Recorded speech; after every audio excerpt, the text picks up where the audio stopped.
Assalamualaikum viewers, welcome to English with Dr. Fozia YouTube channel. Hope you will be in the best of situation. जैसा कि viewers आपको मालूम है, parts of speech series में हमने preposition start की हुई है और प्रेपोजिशन में अपने लास्ट लेक्चर में मैंने ऑन के 5 यूजेस आपको बताए थे। आज हम स्टार्ट करेंगे ऑन टू से। ऑन टू जो लफ्ज़ है ये 2 वर्ड से मिलकर बना है, ऑन और टू।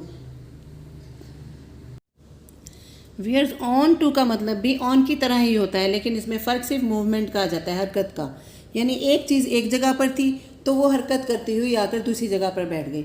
जैसे एक बिल्ली फर्श पर थी, वो छलांग लगाकर आकर टेबल पर बैठ गई।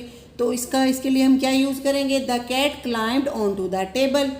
तो यहाँ पर on to as a preposition use हुआ है। नेक्स्ट एग्जाम्पल है कि बुक्स इधर उधर बिखरी हुई पड़ी हैं, उनको उठाकर शेल्फ में रख दें। तो इसके लिए हम क्या बोलेंगे? Move the books on to the shelf. तो यहाँ पर मूवमेंट की वजह से on to as a preposition use हुआ है। नेक्स्ट एग्जाम्पल ले लेते हैं। She stepped down from the bus on to the stop. यानी वो बस से उतर कर नीचे स्टॉप पर आ गई, यानी एक जगह से दूसरी जगह पर आ गई। तो इसके लिए हम on to as a preposition use करेंगे। गाइस, सबसे ज़्यादा आप लोग जहाँ गलती करते हो वो यही है कि आप ऑन की जगह ऑन टू लगा देते हो या ऑन टू की जगह ऑन। देखिएगा, अगर मूवमेंट है तो ऑन टू लगेगा, अगर मूवमेंट नहीं है तो ऑन लगेगा। अब चलते हैं ऑन टू के नेक्स्ट यूज़ की तरफ। तो ऑन टू का यूज़ नंबर 2 है जब आप किसी चीज़ के बारे में अच्छी तरह से जानते हो, यानी when you are fully aware of something, then आप यूज़ करोगे ऑन टू। नेक्स्ट एग्जाम्पल ले लेते हैं। She knew I was on to her conspiracy. यानी वो जानती थी कि मुझे उसकी साजिश का अच्छी तरह से इल्म है। तो यहाँ पर ऑन टू का मीनिंग क्या हुआ? Fully aware. नेक्स्ट एग्जाम्पल है। He cancel the surprise trip when he came to know that we were on to his surprise. यानी उसने अपना जो सरप्राइज ट्रिप था वो कैंसिल कर दिया जब उसे पता चला कि हमें उसके सरप्राइज़ के बारे में पहले से पता है। तो यहाँ पर ऑन टू का मतलब यहाँ पर भी क्या हुआ? Fully aware. व्यूअर्स, हमारी नेक्स्ट प्रेपोजिशन है अपॉन। अपॉन 2 वर्ड से मिलकर बना है, अप और ऑन। अब देख लेते हैं इसके कैसे केसेस में ये अपॉन लगाया जा सकता है। पहला केस है इमीडिएटली आफ्टर डूइंग समथिंग और हैपनिंग समथिंग। यानी कुछ करने या कुछ होने के फ़ौरन बाद अगर कोई काम किया जाएगा तो वो अपॉन यूज़ होगा वहाँ पर। चलिए व्यूअर्स, अब अपॉन की एग्जांपल ले लेते हैं। Khalida got married immediately upon passing out the college. यानी खालिदा ने कॉलेज से पास होने के फ़ौरन बाद शादी कर ली, या खालिदा की कॉलेज से पास होने के फ़ौरन बाद शादी हो गई। नेक्स्ट एग्जांपल है upon declaration of result she rush towards her mother. यानी अपना रिज़ल्ट सुनने के बाद वो फ़ौरन अपनी अम्मी की तरफ भागी। तो यहाँ पर भी अपॉन यूज़ होगा क्योंकि इमीडिएटली आफ्टर काम हो रहा है। नेक्स्ट यूज़ है अपॉन का when something to be happened. यानी जब कोई भी चीज़ होने वाली हो, कोई काम होने वाला हो। तो यहाँ पर पहले एग्जांपल इसकी ले लेते हैं। ईद उल बकरा इज़ ऑलमोस्ट अपॉन अस। यानी ईद उल बकर आने वाली है। तो ऐसी सिचुएशन में हम यहाँ पर अपॉन का यूज़ करेंगे, जिसका मतलब होगा ये काम अभी होने वाला है। नेक्स्ट एग्जांपल ले लेते हैं। Our exams will soon be upon us. यानी हमारे इम्तहान जल्दी होने वाले हैं। तो यहाँ पर भी होने वाले हैं, इसलिए अपॉन का यूज़ होगा। नेक्स्ट एग्जांपल ले लेते हैं। His payment is going to be due upon us. यानी उसकी जो पेमेंट है हमारे ऊपर ड्यू होने वाली है, उसकी अदायगी हम पर वाजिबुल अदा होने वाली है। तो व्यूअर्स, इतनी सी बात थी अपॉन की, आपको समझ आ गई होगी यहाँ पर something going to be happen के लिए।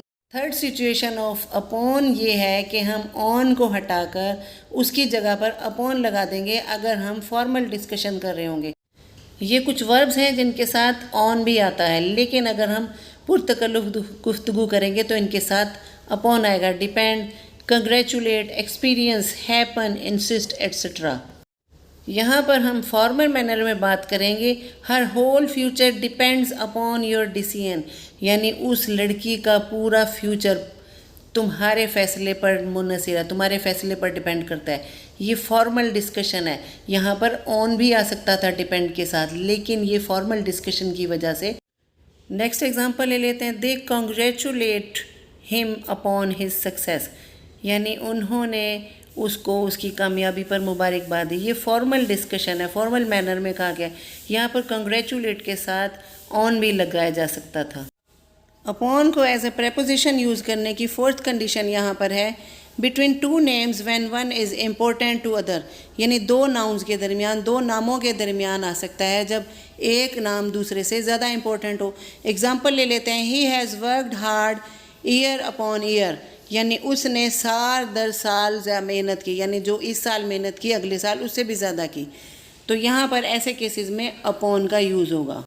नेक्स्ट एग्जाम्पल है we crossed further mile upon mile, यानी हमने मील दर मील सफ़र किया, मील दर मील का हमने फासला तय किया। जो है माइल अपॉन माइल, ये दो नाउन्स हैं, इनके दरमियान अपॉन का यूज़ होगा।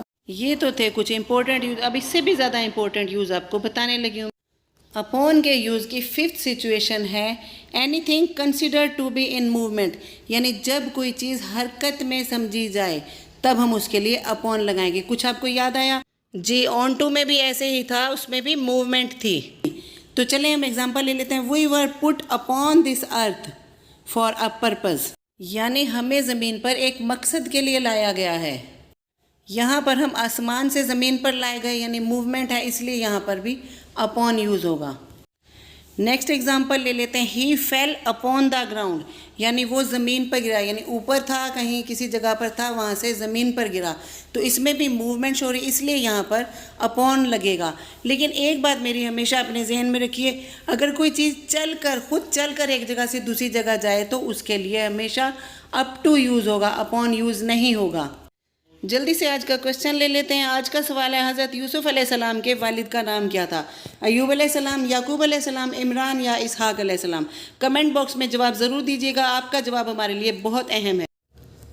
व्यूअर्स, आज के लिए इतना ही काफ़ी है। उम्मीद है कि आपको लेक्चर की अच्छी तरह से समझ आ गई होगी। प्रेपोजिशन को बेहतर समझने के लिए लेक्चर को बार बार रिपीट करके देखिए, और अगर आपको वीडियो पसंद आए तो वीडियो को लाइक कीजिए, कमेंट कीजिए, शेयर कीजिए, और अगर आप मेरे चैनल पर नए हैं तो काइंडली चैनल को सब्सक्राइब कीजिए, बेल आइकॉन प्रेस कीजिए, ऑल पर क्लिक कीजिए, इससे मेरी हर आने वाली वीडियो का नोटिफिकेशन सबसे पहले आपको पहुँच जाएगा। दुआओं में याद रखिएगा। अस्सलामु अलैकुम, अल्लाह हाफिज़।